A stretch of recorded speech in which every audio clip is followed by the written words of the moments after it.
Japan আর বাকি পৃথিবীর মধ্যে পার্থক্য হয়তো এই জায়গাগুলোতে। জাপান যে জিনিসগুলো চিন্তা করে সেটা অনেক বেশি সৃজনশীল এবং মননশীল বিষয়গুলো। হয়তো বাকি পৃথিবী সেগুলো চিন্তা করতে আরও অনেক সুদূরপ্রসারী সময়ের প্রয়োজন। আমার হাতে দেখতে পাচ্ছেন পাইলট ব্র্যান্ডের একটি কলম, পাইলট ফিকশন নাম। তো পাইলট জাপানের সবচেয়ে জনপ্রিয় এবং লার্জেস্ট কলম প্রস্তুতকারক একটি প্রতিষ্ঠান। সারা পৃথিবীতে এই পাইলটের কিন্তু সুনাম এবং খ্যাতি রয়েছে এবং সারা পৃথিবীব্যাপী পাইলট কিন্তু কলম বিক্রি করে। তো আজকের এই ভিডিওতে আমি দেখাবো যে একটি কলম কতটা আধুনিক এবং যুগ উপযোগী হতে পারে। আমরা ছোটোবেলা থেকে কিন্তু একটা জিনিসের সাথে পরিচিত, সেটা হচ্ছে কলমের কালি বা লেখা। এই জিনিসটা কিন্তু কখনো মোছা যায় না, বা ভুল হলে সেটা কিন্তু কাটাকাটি করতে হয়, ছেঁড়া ফাটা হয়।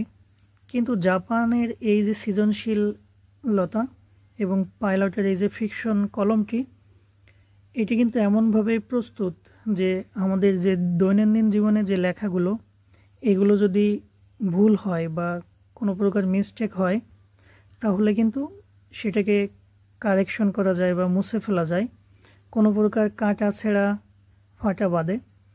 তো এই যে লেখার ভুল বা বানান ভুল, এই জিনিসটির কিন্তু একটা সহজ সমাধান হচ্ছে কিন্তু ওই পাইলট ফিকশন। আমি একটু হয়তো আপনাদেরকে লিখেই দেখাই যে আসলে এটা দিয়ে লেখার পর মোছা যায় কিনা। এটা একেবারে পুরোপুরি লাইভ। ভুল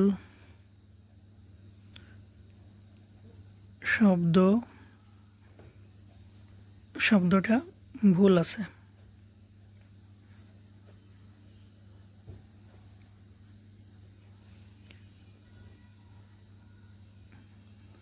বানান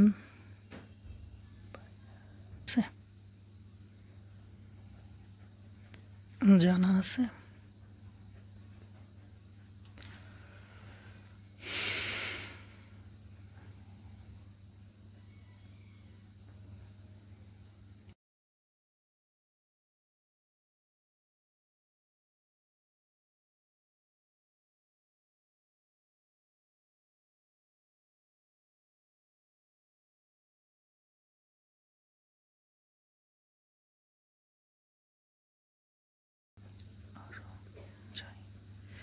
তো ভুল শব্দটা ভুল আছে, বানান ভুল নির্ভুল করার উপায় জানা আছে।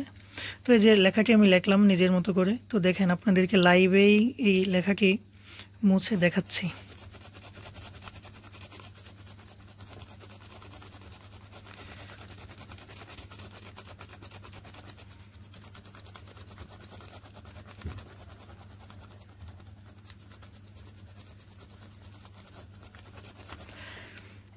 দেখেন কত সুন্দর করে উঠে গেছে। এবং পেন্সিলের লেখা যদি ইরেজার দিয়ে ঘষে ওঠানো হয় তাহলে একটা সমস্যা হয়। এখানে কিন্তু বিভিন্ন ডাস্ট বা মাইক্রো প্লাস্টিকের আস্তরণ পড়ে যায় বা জমা হয়, কিন্তু এখানে সেই বিষয়টি খুবই নগণ্য।